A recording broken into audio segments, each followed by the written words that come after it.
ይሄ ቪዲዮ በቂ እንቅልፍ ለማትተኙ ሰዎች በጤናችሁ ላይ ምን አይነት ችግሮች እንደሚያመጣ ነው። በቂ እንቅልፍ አለመተኛት በህይወታችን ላይ የሚያመጣቸው በጣም በርካታ የጤና ችግሮች አሉ። ብዙዎቻችሁ በስራም በተለያየ ምክንያት የእንቅልፍ ሰዓታችሁን በጣም መቀነሱ ሰዎች አላችሁ። በቂ እንቅልፍ አለመተኛት ትላልቅ ችግሮች በዛሬ ቪዲዮአችን ላይ እናያለን። ከዛ በፊት ቻናሉን ሰብስክራይብ ያደረጋችሁ ቤተሰብ ሁኑ። አሁን በቀጥታ ቪዲዮአችን እንግባ። በቂ የሆነ እንቅልፍ ማትተኙ ከሆነ በጣም በርካታ የጤና ችግሮች ያጋጥሟችኋል ማለት ነው። ከዛ ውስጥ የመጀመሪያው ፕሮብለም ታየርድነስ ኤንድ አንዣይቲ፣ ድካምና ድንጋጤ በሰውነታችሁ ላይ መፈጠር። ለምሳሌ በማታውቁት መልኩ ሰውነታችሁ መደንገጥ፣ በማታውቁት ምክንያት መደናገጥ ውስጥ መግባት፣ መዳከም ውስጥ መግባት። ምክንያቱም በማታውቁት ሁኔታ ሰውነታችሁ ይደክማል።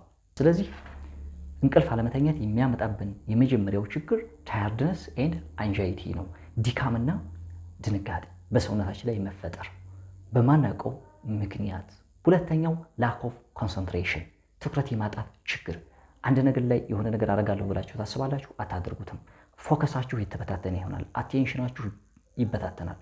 የሆነ ነገር ላይ ትኩረት አድርጋችሁ አለመስራት ወይም ደግሞ የኮንሰንትሬሽን ማጣት፣ ትኩረት ሙሉ ለሙሉ ታጣላችሁ። በስራችሁም በማንኛውም በትምህርታችሁም ሊሆን ይችላል፣ በስራችሁም ሊሆን ይችላል። በማንኛውም ቦታ ላይ ትኩረት የማጣት ችግር ውስጥ ትገባላችሁ። ሀሳባችሁ የመበታተን ችግር ያጋጥማችኋል። አእምሯችሁ ያለመረጋጋት፣ እብስ ቦታ የመበተን ችግር ያጋጥማችኋል ማለት ነው። ይሄ ከእንቅልፍ እጥረት የሚመጣ ችግር ነው። ሶስተኛው ትልቁ የብዙዎች አሁን ላይ እያጠቃቸው ያለው ትልቁ ፕሮብለም ኢንክሪዝ ሪስክ ኦፍ ሃርት ዲዚዝ፣ የልብ በሽታ እድል መጨመር። ብዙ ሰዎች ከልብ ጋር የተያያዙ በጣም በርካታ የጤና ችግሮች አሉባቸው። ይሄ ችግር የሚመጣው ከበቂ እንቅልፍ ካለማግኘት ነው። ሰው በቂ እንቅልፍ አለማግኘት የልብ በሽታን የመጨመር እድልን ከፍተኛ ያደርገዋል።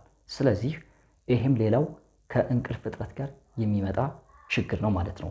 አራተኛው ሜንታል ሄልዝ ፕሮብለምስ፣ ይሄ በጣም የታወቀው ነገር ነው። ሜንታል ሄልዝ ፕሮብለምስ ከአእምሮ ጤና ጋር የተያያዘ ችግሮች ያጋጥማሉ። በቂ እንቅልፍ የማይተኙ ሰዎች ከኦቨርቲንኪንግ ውስጥ ይገባሉ። ሰው የእንቅልፍ እጥረት ሲያጋጥማቸው ከሜንታል ሄልዝ ከአእምሮ የጤና ችግሮች ጋር የሚመጡ ችግሮች ያጋጥማቸዋል ማለት ነው። አራተኛው ይሄ ነው። ከአእምሮ ጋር የተያያዙ ዲዚዝ ፕሮብለምስ ያጋጥማቸዋል። ይሄ ብቻ አይበቃም።